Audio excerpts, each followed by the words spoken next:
Assalamualaikum warahmatullahi wabarakatuh. Apa kabar anak-anak semuanya? Tetap semangat ya belajarnya. Hari ini Bapak mau menyampaikan materi masih bab 6 ya, bagian C, yaitu menelaah struktur dan bahasa Pabel. Menelaah struktur pada Pabel. Pabel merupakan cerita yang menggambarkan watak dan budi manusia yang pelakunya diperankan oleh binatang, yang berisi pendidikan moral dan budi pekerti. Pabel memiliki 4 bagian dalam strukturnya. Keempat bagian tersebut adalah sebagai berikut. Yang pertama, orientasi, yaitu bagian awal dari suatu cerita yang berisi pengenalan tokoh, latar, tempat, dan waktu. Yang kedua, komplikasi. Konflik atau permasalahan antara satu tokoh dengan tokoh yang lain. Komplikasi berjalan dari awal konflik sampai menuju klimaks. Yang ketiga adalah resolusi, yaitu bagian yang berisi dari pemecahan masalah. Dan yang terakhir adalah koda. Koda itu boleh ada dan boleh tidak, yaitu bagian terakhir Pabel yang berisi perubahan yang terjadi pada tokoh dan pelajaran yang dapat dipetik dari cerita tersebut. Mari kita bahas ciri-ciri struktur pada Pabel. Ya. Awal-awalnya mula-mula perkenalan ya. Perkenalan itu ada di nomor 1, yaitu orientasi ya, perkenalan tokoh, latar, watak tokoh. Kemudian muncul masalah. Nah, ini ada di nomor 2, yaitu komplikasi ya. Yaitu komplikasi yang pertama, hubungan sebab akibat yang berisi konflik atau permasalahan yang mulai muncul antara satu tokoh dengan tokoh yang lain. Kemudian naik lagi hingga puncak masalah ya, menjadi klimaks ya, yaitu bagian konflik yang semula biasa menuju sampai puncak masalah atau klimaks ya. Nah, tiba-tiba turun grafiknya ya, menemukan pemecahan masalah atau resolusi, yaitu nomor 3, bagian yang berisi penyelesaian masalah itu. Dan yang terakhir adalah koda, yaitu nilai moral yang diungkapkan pengarang secara implisit pada akhir cerita. Itu boleh ada dan boleh tidak. Cerita Pabel dikisahkan melalui sarana bahasa. Oleh karena itu, Pabel juga memiliki karakteristik bahasa yang unik. Berikut kebahasaan yang digunakan pada Pabel. Yang pertama, penggunaan sinonim dan antonim. Kedua, penggunaan kalimat langsung. Ketiga, penggunaan kalimat seru. Keempat, penggunaan kata sandang. Dan yang kelima adalah penggunaan keterangan tempat dan waktu. Yang pertama, penggunaan sinonim dan antonim. Sinonim adalah persamaan kata ya, atau padanan kata. Contohnya, hari ini Heli si kucing lucu sedang malas makan. Ia meninggalkan saudaranya. Mary sedang asik menyantap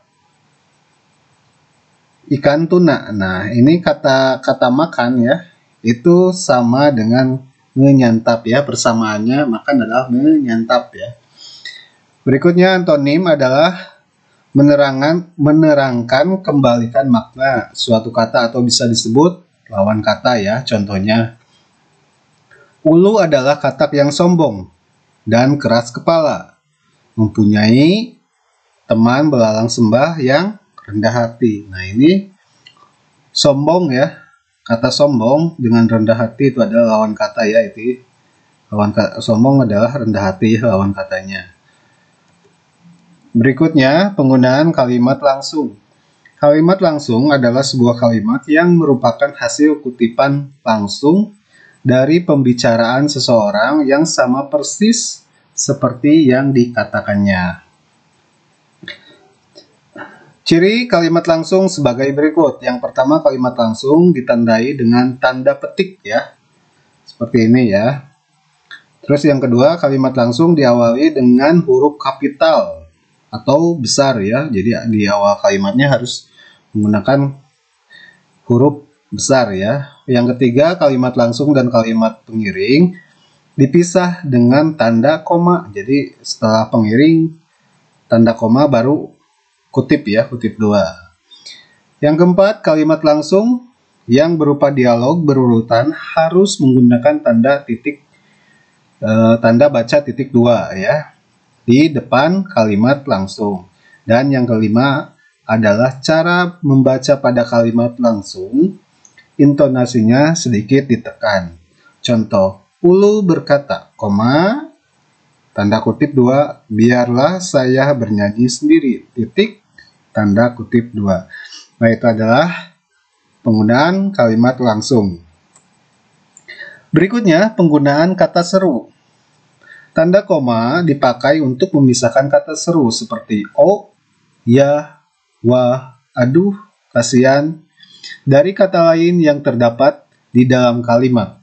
Contoh kata seru, oh, ya petani, ada suatu syarat yang tidak boleh kau langgar.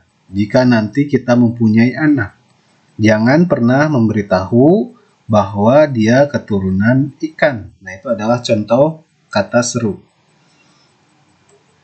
Berikutnya, penggunaan kata sandang. Kata sandang berfungsi untuk menentukan kata benda atau kata sifat. Kata sandang ditulis terpisah dari kata-kata yang mengikutinya. Yang pertama ya, macam-macamnya si ya, mengiringi nama tokoh yang mengecilkan atau kurang hormat sebagai panggilan tokoh. Contoh, si semut, si belalang sembah. Yang kedua, sang untuk meninggikan martabat. Contohnya, sang putri, sang pangeran. Ketiga, Sri untuk penghormatan pada tokoh, raja, atau memiliki martabat yang lebih tinggi dalam agamanya atau kerajaan. Contoh, Sri Paduka, Sri Ratu ya. Yang keempat, para untuk menunjukkan banyak tidak tentu. Contohnya para prajurit, para selir ya. Yang kelima, hang untuk menunjuk jenis pria yang dihormati, biasanya ada di dalam sastra lama, contohnya hang tuah ya. Yang keenam, dang untuk menunjukkan jenis wanita yang dihormati, contohnya dang lia. Dan yang terakhir adalah yang untuk tokoh yang dihormati, contoh yang mulia. Berikutnya yang terakhir, penggunaan keterangan tempat dan waktu. Yang pertama, keterangan tempat adalah jenis keterangan yang menunjukkan suatu tempat yang ditandai dengan kata hubung, di, dari, di dalam, dan pada. Contohnya, hidup seorang petani miskin dan seekor anjing yang setia di daerah Tapanuli Utara. Nah, ini adalah keterangan tempat ya, yaitu di daerah Tapanuli Utara. Nah, itu yang menunjukkan keterangan tempat. Yang kedua, keterangan waktu adalah jenis keterangan yang menunjukkan waktu yang ditandai dengan kata hubung pada, dalam, setelah, sebelum, sesudah, selama, sepanjang. Dan kata temporal seperti kemarin, sekarang, nanti, dan besok. Contohnya, petani miskin dan seekor anjing setia itu bahkan hanya bisa makan sekali dalam sehari. Nah, ini kata dalam sehari itu adalah keterangan waktu. Nah, baiklah, kita akan bacakan ya cerita Pabel, gajah yang baik hati. Yang pertama, orientasi. Siang hari itu suasana di hutan sangat terik. Tempat tinggal si kancil, gajah, dan lainnya seakan terbakar. Kancil kehausan. Dia berjalan-jalan mencari air. Itu adalah bagian dari orientasi ya. Berikutnya, komunikasi. Di tengah perjalanan, Dia melihat kolam dengan air yang sangat jernih. Tanpa pikir panjang, dia langsung terjun ke dalam kolam. Tindakan si kancil yang sangat ceroboh. Dia tidak berpikir bagaimana caranya naik ke atas. Beberapa kali kancil mencoba untuk memanjat, tetapi ia tidak bisa sampai ke atas. Si kancil tidak bisa berbuat apa-apa. Ia hanya berteriak meminta tolong. Teriakan si kancil ternyata terdengar oleh si gajah yang kebetulan melewati tempat itu. "Hai, siapa yang ada di kolam itu?" "Aku, si kancil sahabatmu." Kancil terdiam sesaat mencari akal agar gajah mau menolongnya. "Tolong aku mengangkat ikan ini." "Yang benar, kau mendapatkan ikan?" Benar, aku mendapatkan ikan yang sangat besar." Berikutnya, komplikasi yang kedua ya. Gajah berpikir sejenak. Bisa saja ia turun ke bawah dengan mudah, tetapi bagaimana jika naiknya nanti? "Kau mau memanfaatkanku ya, Cil? Kau akan menipuku untuk kepentingan dan keselamatanmu sendiri?" tanya gajah. Kancil hanya terdiam. "Sesekali kamu harus diberi pelajaran," kata gajah sambil meninggalkan tempat itu. Gajah tidak mendengarkan teriakan kancil. Kancil mulai putus asa. Semakin lama berada di tempat itu, kancil mulai merasa kedinginan. Hingga menjelang sore, tidak ada seekor binatang yang mendengar teriakannya. Aduh, gawat. Aku benar-benar akan kaku di tempat ini. Dia berpikir, apa ini karma karena dia sering menjayoi teman-temannya. Nah, ini bagian resolusi. Tidak lama tiba-tiba gajah muncul lagi. Kancil meminta tolong kembali. "Bagaimana, Cil?" "Tolong aku. Aku berjanji tidak akan iseng lagi." "Janji?" Gajah menekankan. "Sekarang, apakah kamu sudah sadar dan akan berjanji tidak akan menipu, jahil, iseng, dan perbuatan yang merugikan binatang lain?" "Benar, Pak Gajah.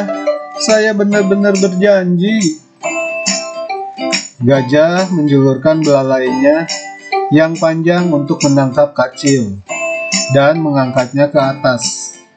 Begitu sampai di atas, kancil berkata, "Terima kasih, Pak Gajah. Saya tidak akan pernah melupakan kebaikanmu ini." Nah, itu adalah bagian resolusi ya.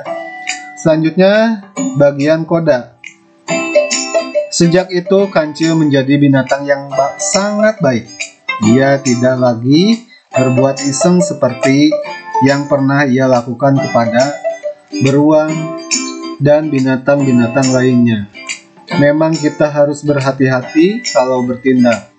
Jika tidak, hati-hati akan celaka. Jika kita hati-hati, kita akan selamat. Bahkan bisa menyelamatkan orang lain. Nah, itulah cerita gajah yang baik hati ya. Semoga pembelajaran hari ini bisa bermanfaat ya buat kalian. Tetap semangat belajarnya di rumah. Hari ini tidak ada tugas ya. Terus dukung video-video yang Bapak tayangkan ya dengan cara like ya, subscribe, share ke teman-temannya yang membutuhkan.